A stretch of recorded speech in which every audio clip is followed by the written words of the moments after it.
Toshkentda o'qishda o'qib yurgan paytlarimiz bir akamiz to'yiga Andijonga bordik.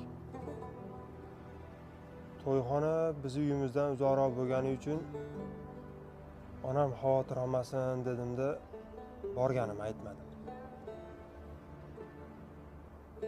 To'yni xizmatlari boshlanib ketdi. Xizmat qilib yursak bir payt onam telefon qilib qoldi. Har doimgidek olib gaplashdim. Lekin onam o'shanda bir gap aytdi. O'g'lim, Andijonga kelmadingmi? Ovozing yaqindan eshitilyapti, dedi. Hozir eslasam, hozir ham tanam jimirab ketadi. Siz meni his qilganchalik men sizni his qila olmaganim uchun kechiring.